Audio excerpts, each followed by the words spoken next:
Hello vlog, it's Haley and welcome to another bookish video.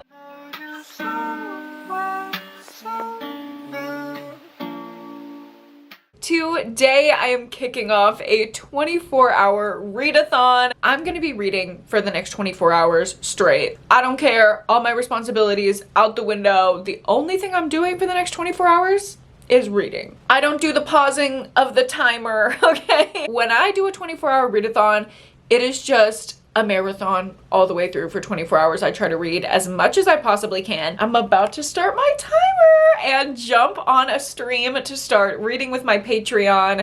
Let's go. Here we go. First 5 seconds are already counting down. I'm gonna be starting with the book that I'm already like 60 pages into at this point. This is Stone Cold Fox by Rachel Collar Croft. I am gonna make as much progress that I can on our first little sprint here with my Patreon, and I'll be back soon to update you.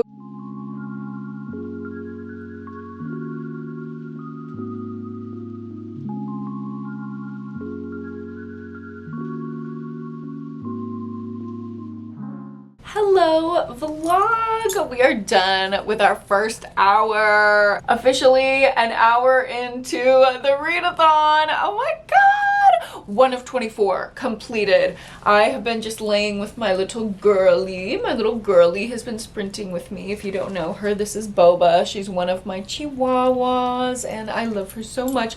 Oh my gosh, and now Mochi's here! He is a tripod himself. This is Mochi. He's my other one. They haven't been introduced in a while on my channel, so if you're newer here, you might not know them. But that was Boba and this is Mochi. And they're my little crazy chihuahuas. Mochi literally just pissed on the floor inches in front of my face as I was reading this past sprint. So that was fun.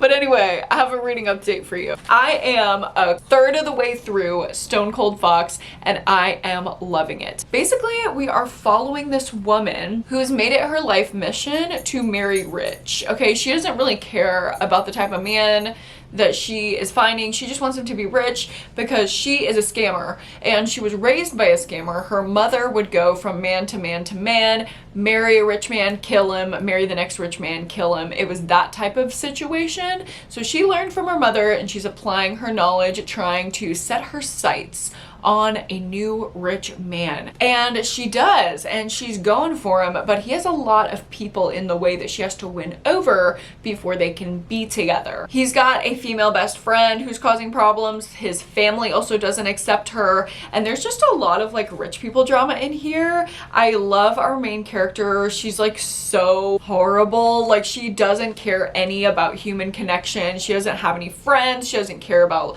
being in love with this man at all. Like she's just cold and dead and darkly funny in that way. The drama's interesting. I love her voice. I'm just really liking it. It's easy to read, so I think it's really good for a 24-hour readathon, and I'm hoping to just blaze right through this because it is so easy to read. So I actually have the audio for this. So I'm about to put this audio in my little ears so I don't lose an hour of reading while I get ready for the day. I'm literally just off of a bunch of walking sessions in the park, so I want to refresh my face, refresh my hair, change into some comfy clothes, settle in, and get ready for the rest of my readathon.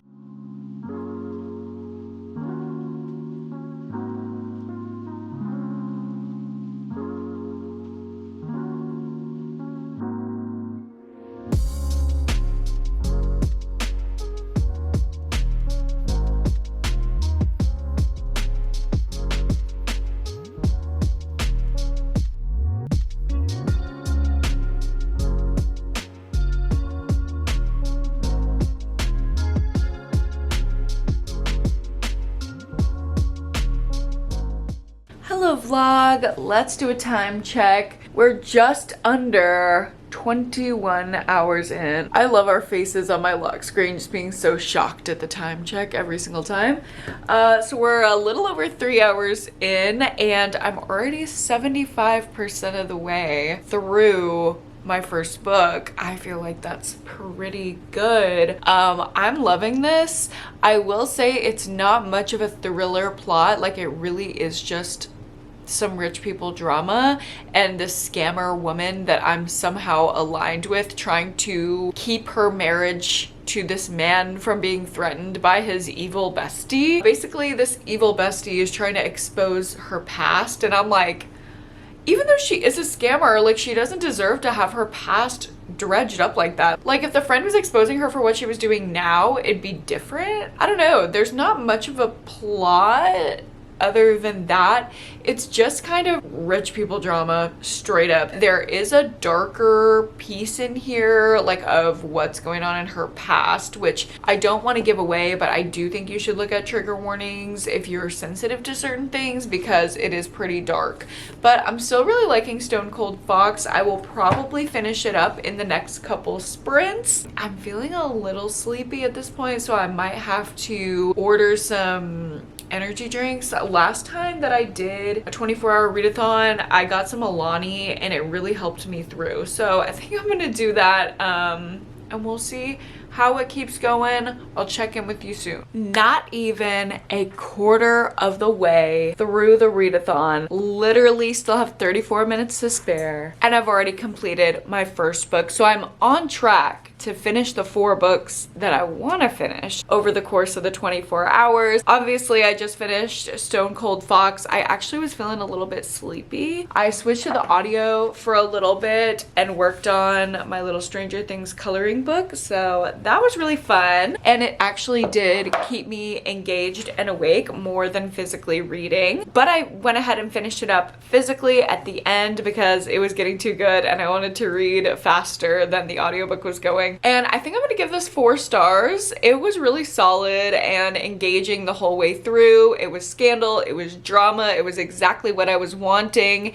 It's definitely like the cat and mouse kind of feeling. And I will say it did get a little like over the top, ridiculous, cartoonish at the end. Some of the characters that were pretty sinister and dark the majority of the book at the end just became like caricatures of themselves. So this isn't something that I'm taking a lot of meaning from or really taking seriously, but it was a fun read and a great way to kick off the readathon. And I'm gonna start my next book. Next up, I'm gonna get into a YA thriller, and that is The Summer She Went Missing by Chelsea Icasso. And this is about a girl who goes to the same place on vacation every single summer. She makes a little friend in a neighboring beach house. They're kikiing, whatever. She also has a little bit of a romance with this girl's older brother. But one summer she goes missing, and her and the brother team up the next summer to not only try to solve the mystery of this girlie's disappearance, but also to have their little romance, get into the secrets and lies of the town, all of that. I think it's going to be standard YA thriller type of vibes. And also, one of my patrons is currently reading this for the 24-hour readathon, so I thought I would join her, and since she's liking it, I'm hoping that I will too. So I'm gonna hop back into sprints, start up this book, and I will let you know an update soon.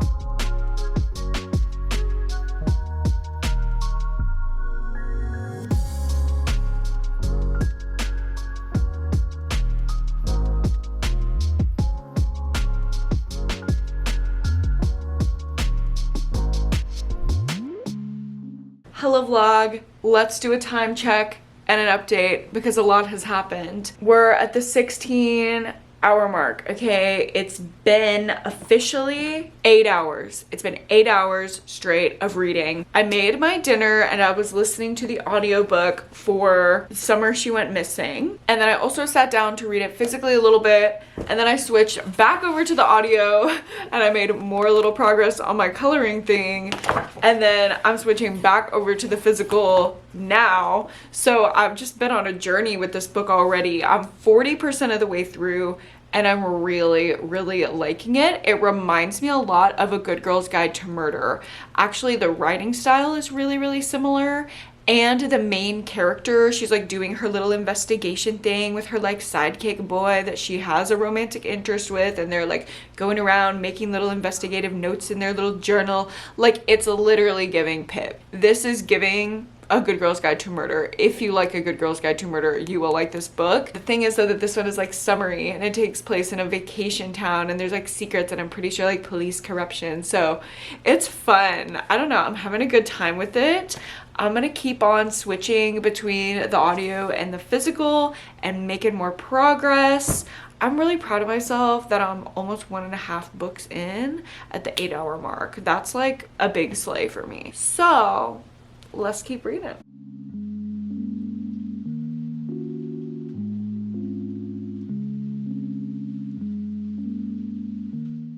Okay, my delivery came. I have my energy drinks.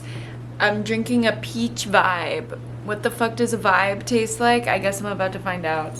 I also should mention I do not do great on energy drinks. Ooh, that's good. It tastes like peach tea. I do not do well with caffeine. If I have a tall drink from Starbucks, my hands start shaking and I feel like I'm gonna have a heart attack.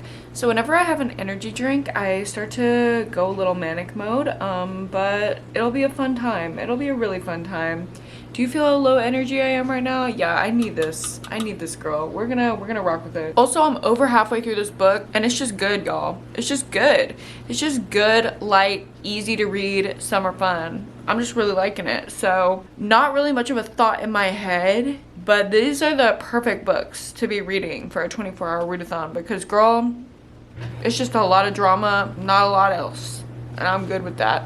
Hello, vlog. The peach vibes have done nearly nothing. And I'm so sensitive to caffeine. So I'm like, do I have to wait a little while for this to kick in? I don't know. 14:35 remaining. I'm not even at the halfway point and I'm struggling. Oh Lord. I only have 100 pages left in my second book and we're not even to the halfway point of the readathon. I feel really good about that. Me personally, I feel really good about that. I think I'm gonna finish 2 entire books before I even get halfway through my time. I'm still liking this. There have been a few points where I'm like a little annoyed with the YA-ness of it all, but it's just the writing style of like doing grown-up stuff, like college orientation. And I'm like, okay, no. I honestly have like no theories as to what happened to the missing girls. It's really interesting and I'm at the edge of my seat. I like want to know. So if anything's keeping me awake, it's not the freaking peach vibes, it's this book because I'm really enjoying it. I do need to take out my contacts because they're bothering the shit out of me. So I'm gonna do that and continue to read. Hello vlog. Time check. 13:18. I wanted to check in with you because I finished The Summer She Went Missing. I'm gonna give it 4 stars. It was a solid ending. Didn't see the murder reveal coming. Had a few solid twists, nothing crazy, very much in the realm of reality. Sweet little ending. It's a typical YA thriller. It was easy to read, easy to digest, good writing. It was just solid, like easy 4-star. I am gonna try and start something else before I get a little bit of sleep tonight. Because I have the audio for Tell Me Lies by Carola Lovering, I think I'm gonna try to get into this while I am taking a shower and doing my bedtime routine. And I do think I'm gonna end up completing all 4 books that I had on my TBR. So I will check in with you either later tonight if I'm not passed out dead or in the morning. Hello vlog. Good morning. A little less than 8 hours. I did stay up last night until the halfway point. I stayed up till 2 and I was reading Tell Me Lies. So at this point I am about 20% into Tell Me Lies by Carola Lovering. I'm not obsessed with it, I'm not gonna lie. It's just kind of giving nothing. Like the story is kind of giving nothing. It's just giving like 2 people in college in the mid 2010s. They're like getting to know each other, falling in love, but this is supposed to be a thriller. And I'm like, when is the tide gonna turn? Like, when is this gonna get creepy? Because right now it just seems like two people existing and falling in love. And I know that they're gonna like see each other again in the present day chapters at a wedding. The present day chapters at this point have been like completely abandoned. It's not like it goes back and forth evenly. It's like we had a few chapters at the beginning in present day, and then randomly it switched to mid 2010s like in college, and we haven't been back there. So I don't know, the structure of the story has got me on edge. I like don't know what to expect. No plot. Like, we're just following these people's lives. And usually I really like a character-driven story, but I just feel unsettled. I don't know if it's like the pacing, the structure, but I just feel unsettled with how things are going. So I'm gonna try to get back into this, but I don't know how it's gonna go. Also, I don't know if you can tell, but last night I impulsively chopped 4.5 inches off my hair. It's the bug of the 24-hour readathon. She makes you do crazy things. But yeah, if my hair looks different, that's why I literally chopped it off at 1 in the morning. That's the state of things. We've got a quarter-ish of the readathon left. Actually, over a quarter. 3/4 of this book, and then I have one more book that I want to get to. So we gotta turn it on, make a matcha, and read this book, basically. That is my plan.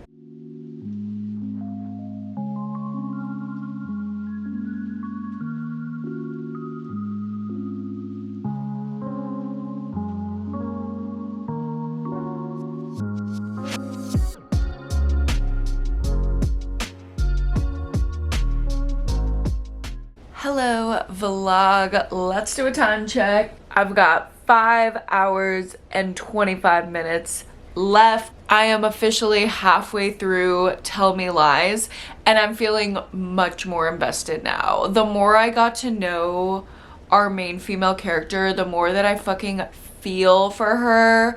This is literally a visceral account of a situationship. It is like me feeling so bad for this girl because she is getting so severely taken advantage of by this idiot boy who refuses to take any accountability or be a good person at all in the slightest. If you've ever had a traumatic situationship, you will feel so seen. Reading this book, it's insane. I don't know why this is marketed as a thriller, because it's not a traditional thriller, but also it's a thriller.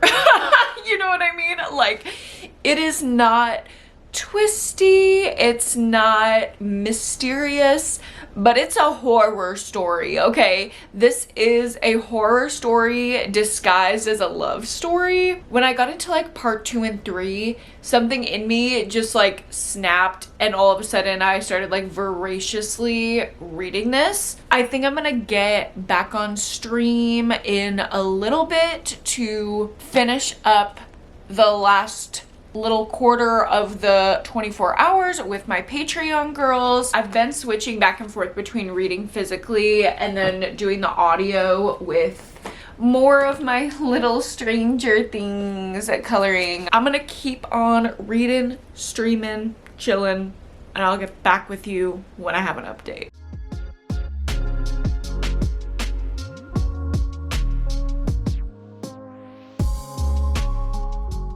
Hello vlog. It is a little bit later. I don't know where my phone is for a time check, but we have like a little over 3 hours left, and I just got to part 4 of Tell Me Lies, and what this is giving is Normal People by Sally Rooney, but make it a little bit more dramatic and thrillery. Like, it is really just giving Normal People. It's like the most soul-ripping situationship you've literally ever read about. The only thing that I'm not liking at this point, because I'm very emotionally invested, is the therapy talk. I don't think, well, I won't say that the representation is inaccurate, but I don't think that it is wise. I don't think that the way that things are talked about is productive or healing.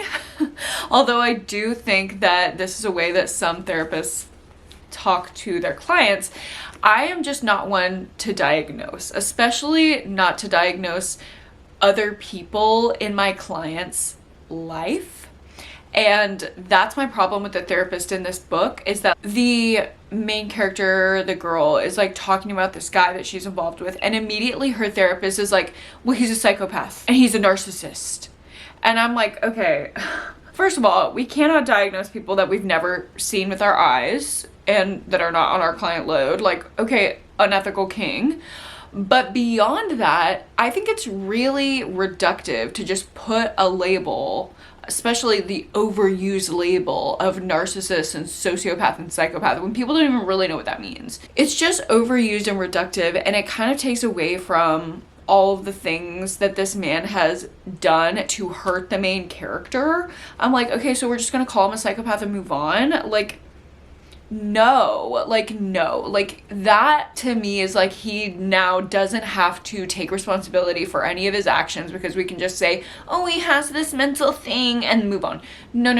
I think it's really reductive, and that bothered me. But that does be happening. Like, I'm sure people's therapists have told them that. Just not me personally, not in my practice. Other than the therapy shit, I'm really liking it. I've got another peach vibe. And honestly, this is the least tired I've ever felt at the end of a 24-hour readathon. Usually I'm like loopy and losing my marbles by this point, but I feel really good. Like, I got a good amount of sleep last night.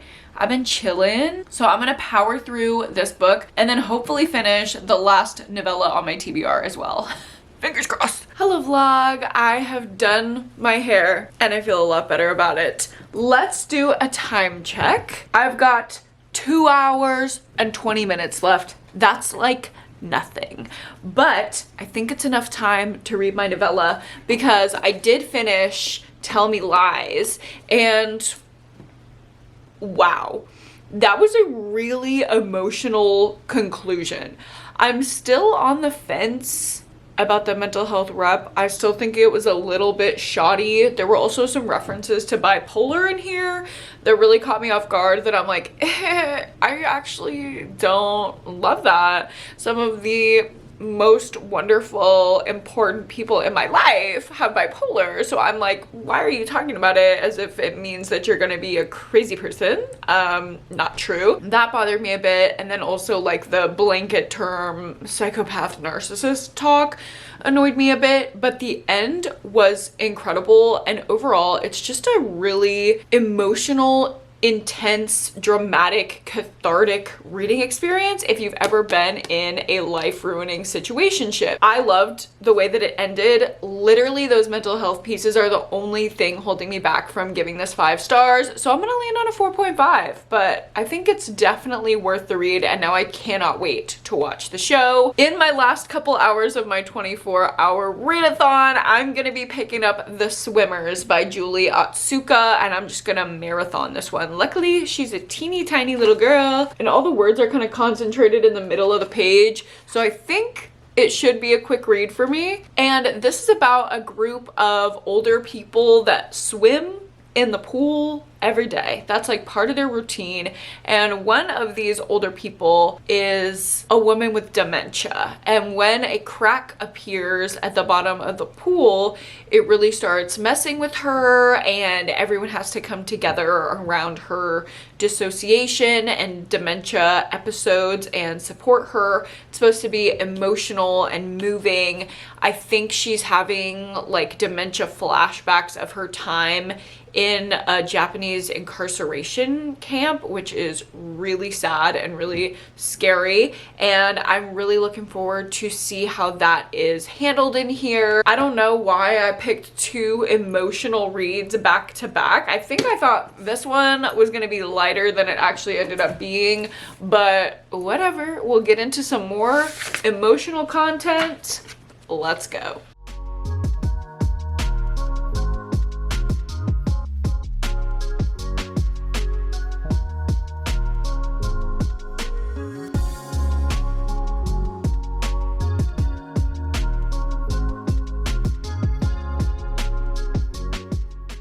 Hello vlog, update. I am about 100 pages into The Swimmers. I just have a little over an hour left of my 24 hours, but I think I'm definitely gonna finish my last book and my entire TBR, which I'm very excited about. Let me tell you what I'm thinking about The Swimmers. So far, it's really good.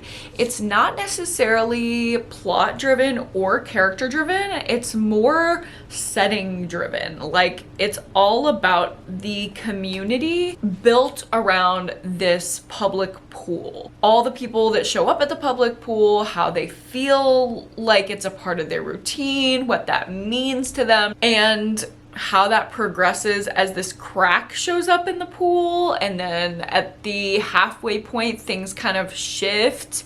I'm not going to give away like what happens in the story, but something happens to make our focus shift to the one particular character who has dementia. Her name is Alice. We start to understand more from her point of view how the pool and swimming grounds her and helps her navigate her dementia. We kind of get in her head and experience what it's like to have dementia, what it's like for her family members. It's a really interesting take and I really like it. It feels like very, again, I want to say the word like earnest. It feels very like heartwarming. I love the writing style. It just like paints a really great visual.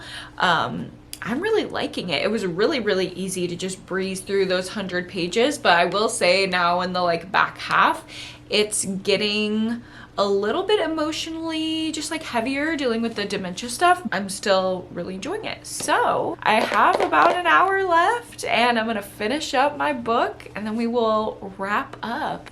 Well, with just 12 minutes to spare, I have finished my final book of my TBR for my 24-hour readathon. I am so happy that I completed all 4 books that I wanted to. The Swimmers on the back half was really sad.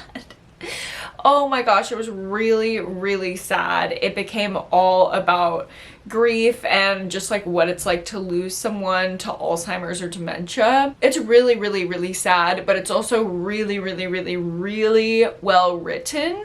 I felt like the setup versus where we ended, there isn't like a super clear reason why that trajectory happened, although I enjoyed it and I think it's effective. I just don't understand the connection as well as I necessarily want to. So I think I'm just gonna give it a 4-star. Like, it's really, really well written, like deserving of all the awards that it's won and all of the amazing blurbs on here. However, it just was a little disjointed. Like, that tone shift was really hard, which I'm sure is a metaphor that's probably just going over my head, but I am totally fine with a 4-star read. It's really great. If this sounds interesting at all to you, I recommend it. And honestly, I recommend everything that I was able to read over this 24-hour span. Every single book was so good. I mean, 3 4-stars and a 4.5 star, I can't be mad. I literally can't be mad. This was such a successful 24 hours of reading. I hope you guys enjoyed coming along with me on this little journey, seeing how much I could read in 24 hours. If you enjoyed this video, go ahead and give it a like and subscribe to my channel if you haven't already. And if you made it this far in the video, leave me a time